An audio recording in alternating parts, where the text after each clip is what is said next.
Mans uzņēmums ir Vegan Fox Cosmetics. Tad mēs ražojam kosmētiku, kas ir piemērota vegāniem un dzīvnieku draugiem. Un nolēmām mēs uzsākt biznesu. Tas ir mūsu ģimenes uzņēmums. Un mēs ar vīru bijām ceļojumā, kur mums kāda meitene stāstīja par to, ka viņai ir vegānu veikals, bet nabaga cilvēki nesaprot, vai kosmētika viņiem ir piemērota.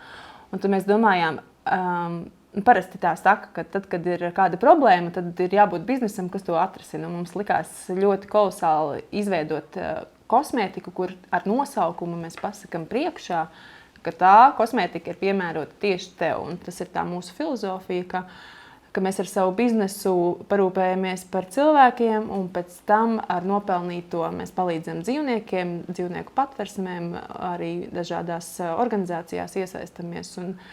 Un tā to stāstu par dzīvnieku aizsardzību tādu plašāku padaram. Nebaidīties par savu ideju pastāvēt, ja tu tai tici. Tas ir pirmais, ka idejai pašam ir jātic. Uztvert to kā tādu mazliet tomēr arī riska projektu. Nevienmēr viss var izdoties, un līdz ar to es neieteiktu ieguldīt visu, kas tev vecākiem, vecvecākiem un draugiem pieder, bet pieiet tam ar tādu veselo saprātu.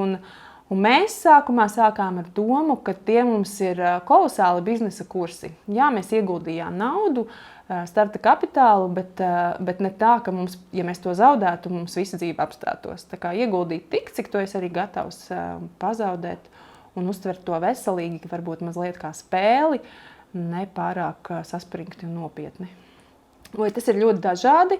Ir dienas, kad es strādāju 2 stundas, un ir dienas, kad es strādāju 14, 16 stundas. Tas ir ļoti, ļoti dažādi. Es teiktu, gan trūkums, gan priekšrocība savam biznesam, ka tu vari sev regulēt to darba laiku, bet tajā pašā laikā, tad, kad ir ļoti daudz darba, tev nav tā, ka man ir vesela jūra ar citām nodaļām, kurām es varētu uzdot tos pienākumus. Tā kā līdz ar to pašai jātiek vien galā, jo tas ir mums ģimenes uzņēmums. Mēs strādājam ar vīru un iesaistam arī savus bērnus, tad, kad ir trakāka noslodze. Bet mūsu lielais mērķis ir eksports, plašāks eksports. Mēs jau eksportējam uz Eiropas valstīm, arī uz Lielbritāniju un uz Koreju, bet tas, ko gribētos sasniegt, ir tādas lielās Eiropas valstis kā Vāciju, Itāliju, Nīderlandi.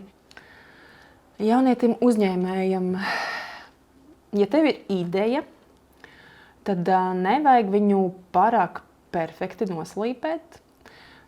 Es pati esmu perfekcioniste un zinu, ar to tā ļoti grūti ir un gribās visu tādu līdz visām niansēm pārdomāt, bet es ieteiktu, no šodienas skatu punkta es ieteiktu ar savu ideju iet un testēt un mēģināt un atrast īsto ceļu tajā testēšanas procesā, gatavošanās procesā, ideju kaut kādā ģenerēšanas procesā, pamēģini vienu ceļu, otru ceļu, trešo ceļu un tad saproti, varbūt no tiem visiem kopā kaut kas izveidojās.